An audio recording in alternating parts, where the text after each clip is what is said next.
Hi everyone, and welcome to GameGorgon. My name is Krug. I'm Jake. Oh, you did it! Good job. Today we're here to talk to you about The Witch, which is a Pathfinder 2nd edition Playtest. Welcome back! Look at the playlist that this video is in, and you'll notice that it's in the playtest playlist. We're not going to make a new playtest playlist.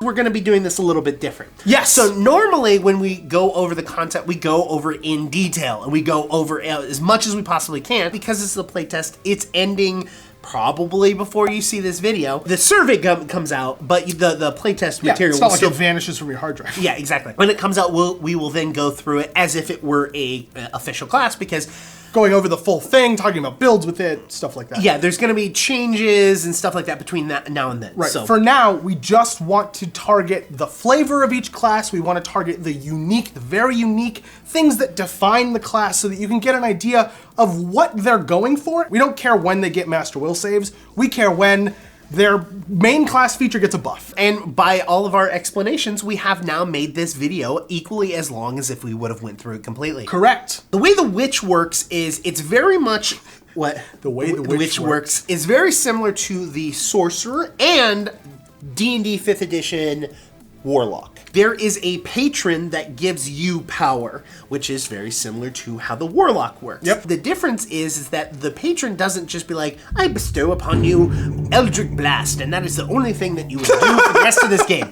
No, they actually give your spells through a familiar that you get. So you have like an emissary to your patron at all times. Yeah. It's not like this fluid relationship that is very ill-defined and like doesn't really have any ramifications in the game except for when a spell says so or a class feature says so. This is literally like you have the lackey with you at all times. Yep. The patron gives you a familiar. The familiar teaches you what your spells and your lessons are, which is the next thing that we're going to be talking about. The first section is called the first lesson. You get a skill that you're going to be trained in. Okay. A hex, which is an ability that is unique to this class, which we will talk about later. You're also going to find out what school of magic you're going to be casting. So you can choose whatever familiar you want. You want a fox, you want a cat, you want an owl, whatever familiar that you want. Okay. It does not matter. It's your choice of what you want. The first lesson that your familiar teaches you Is whatever school of magic you want. Yes. And by school, we mean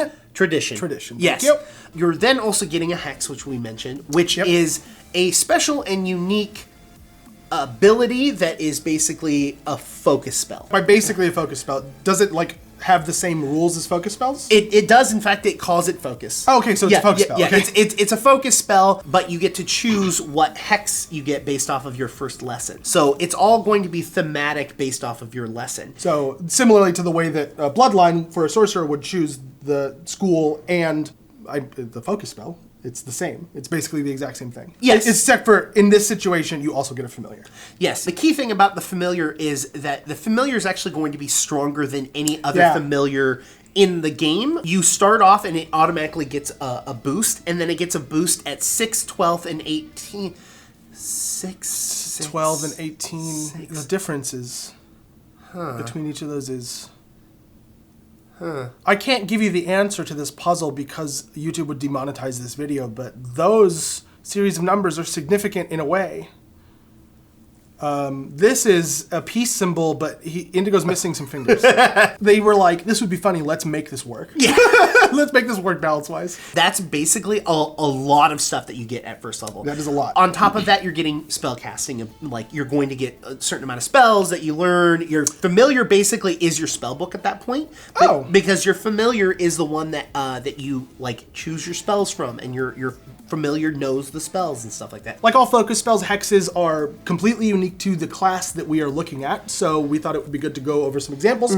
We have two. The first is Lifeboost. You temporarily bolster the target's vitality. The target gains fast healing equal to the spell level. The target is then temporarily immune for 24 hours. It will continuously grow until, of course, you hit 20th level. Pretty strong. Automatic scaling. You're not using your spell slots, you're using focus points, and the quality of spell slot that the focus point represents is scaling with your level. Yeah. Without any intervention from you. Next is Evil Eye, which at first glance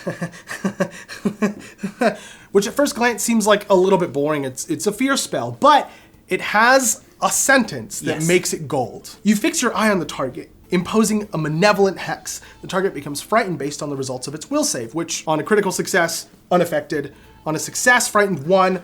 On a failure, frightened 2. On a critical failure, frightened 3. They have to critically success to not have a punishment. Yeah. This condition value can't be reduced while the spell is active, and you can see the target.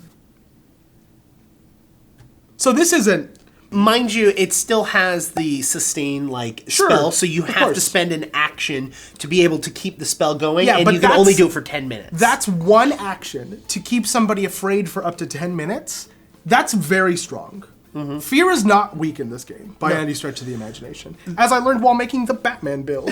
The next class feature that you get as a witch, Cackle.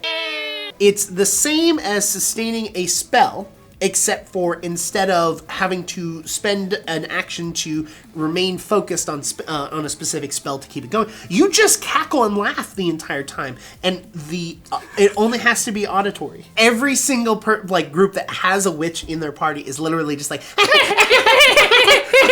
Bards move over. Cackle Witch is gonna come ruin your games. Keep in mind that this only works with spells that target other creatures. It's not going to work for sustaining like an AoE thing that is just like a burst over there in the corner.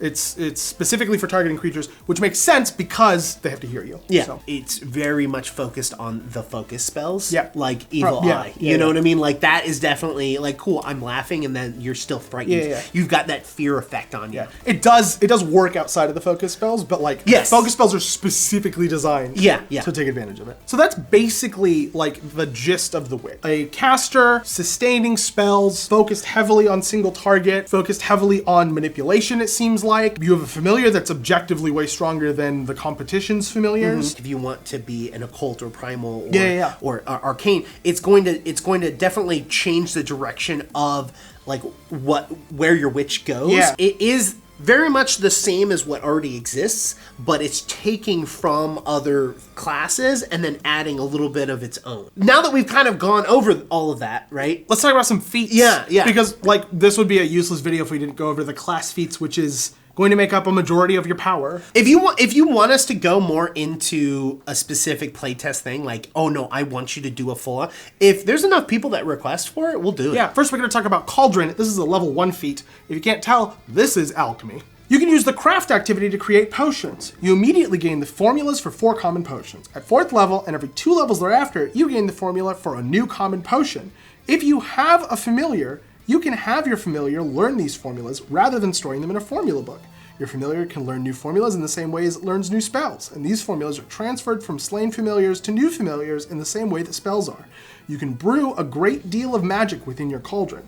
When you craft potions that normally have a batch size of 4, like most potions, your batch size increases from 4 to 6. There's also a note in the playtest that mentioned that there's going to be more formulas in the Advanced Player's Guide when it fully releases, so that you're going to have more options. You're basically not going to have to pick things that you can't use, which is good. Or that don't make sense for your build. For your build. When you first told me that this was a feat, I was like, oh, that's encroaching on Alchemist territory. But it's super not. Alchemist is spontaneous potions / prepared potions, which is like, I am the industrial like equivalent of the alchemist. I just make fat quantities of potions, dole them out to people. Yeah. I'm interested in how they're incorporating the familiar into this. Yeah. Like they didn't have to do that. No. I don't think that would have changed the balance of it at all. No. But they just did it because they're like, this is your little guy. We got to incorporate your little guy if we want you to love your little guy. Yeah. And so they did. I like that. Yeah. Also, and I should have said this way sooner, thank you for just letting us pick what the form that the familiar takes instead of being like, it's a 2 by 2 inch cube, and it's gray on one side and gold on the other side, and it has one eye in the middle exactly. And you're like, can I just decide? Like, does it matter that much? Can I just pick what it is? Thank you. Wonder what that's about. Next is living hair. Mm-hmm. So I think that it's a feat that you can get at level 2. Yeah. I think that the reason you picked a level 2 feat here instead of going like higher is specifically because this feat's fucking crazy. Yeah. Not in the sense that it's very good, in the sense that it has no basis in a reasonable expectation of what a feat would be. Mm-hmm. It's just so quirky. You can instantly, this doesn't take any time, this is instant. You can instantly grow your beard your hair, your mustache, your eyebrows, out to a length of several feet. Just like you could do that cosmetically if you want, just for funsies, and you can grow and shrink them instantly. You can also manipulate those things and use them as a weapon. You get a hair unarmed attack. And that hair unarmed attack does 1d4 damage, and it's in the brawling group, and it does bludgeoning damage. It has agile, disarm, grapple, and parry, and trip!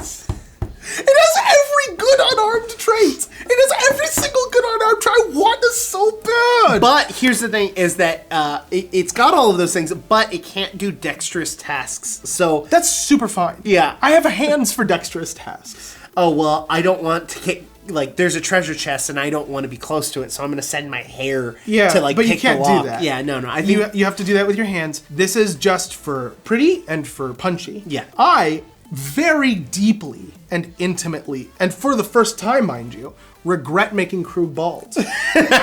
You can just change that at will. It doesn't say that you have to have hair in the first place. It just says that you can... And really, you still have eyebrows. The reason I'm not ever going to take this as, if it's available as an archetype feature, is because one, it seems so very gross. Just imagine your eyebrows growing out several feet, and then just like tripping people. Yeah. And two, because if I were to say in the middle of combat, Krug's bald head erupts with feet of hair, and then that hair grabs a creature by the ankles and trips it, I would never stop laughing. Yeah. What's the range of this? It says that you can extend these things out to several feet long, but it doesn't give a range for the weapon. Is it still melee? I assume so. Because several feet's very far. I think it's good. Yeah. It's definitely quirky. And if that's the direction they're going for the flavor of this class, you're going to have a crowd favorite on your hands. Yeah. Because I think a lot of people would appreciate the, like, quirk factor of it. The thing about the quirky is you could take it down two paths. Disturbing or funny. And that's basically 90% of the players. Disturbing, quirky? Yeah. You can tell what direction that they were taking this class based off of, like, the feat choices. So I just kind of, like, pointed out some of, like, the build options. Yeah. There's potions, like Cauldron, and there's a couple other feats that, like, that make them more potent, that make you make more of them, stuff like that in that direction. There is the familiar section, which makes your familiar stronger, better, faster. Which, like, is almost mandatory here, because if you start with a familiar that's stronger than everyone else's, and then you're not given the opportunity to make it like the core of your build, that's crazy. Yeah, if they didn't do that, I agree. Yeah.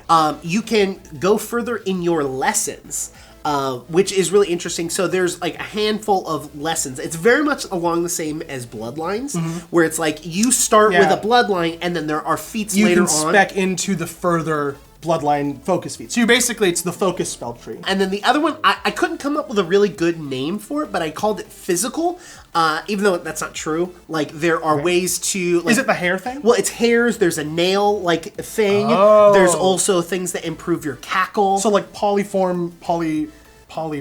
Yeah. Polymorphic type. Yeah, like things features? that change hair, your voice, your nails, stuff like that. Okay. Like, you can see that there's like the That's flavor cool. for those. Gross, but super cool. Yeah.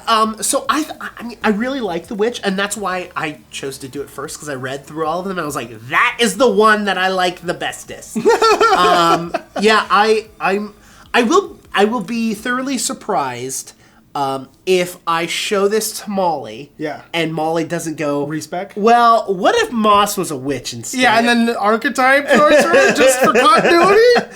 If that's going to be the thing, I'm going to have one caveat, and that Herring has to be her familiar. Oh, I love that. That's good. I like that. Yeah. I like that a lot, actually. There's that. Let us know what you thought about this kind of like breakdown of the class, of like just this aspect of it. Let us know if well, we're gonna do at least one more of these, but let us know if this is a good format that you guys like. If you want us to go back to the old format, let us know down in the comments. While you're down there, go ahead and hit the like button, hit the subscribe button if you haven't already. We hit the 6K mark. Thank you very much. And right here, I mean, it was them. No, but I didn't do it. Okay, ready. We'll edit that out. Yeah. No, you do this and then you do that. Okay. All right. Yeah, so thank you so much for helping us hit the 6K mark. That was the goal that we put forth to say that we would do that by the end of 2019. And we hit it a month and a half early, so thank you so much. Let's get to 8K. 10K is my next mark, and I say that we're gonna hit it in 2020. Anyways, I mean, yeah, like anyways. yeah. So while you're down there, after you've subscribed, and don't hit the bell icon, and then head over to Twitter. You can talk to me on Twitter at IndigoQT. And you can talk to me on Twitter at CrewQT, or you can talk to both of us at all these social media things down here. One of them is Patreon. If you have money and you'd like to give it to us so that we could cackle about how much money we have and be evil, wealthy, very evil people, you could send us money on Patreon. Or if you don't have that, that's totally cool, no pressure. Come join Discord and talk to us about whatever the fuck you want. We have more channels than I have personality traits. We'll see you guys next time. We've been GameGorgon. Bye.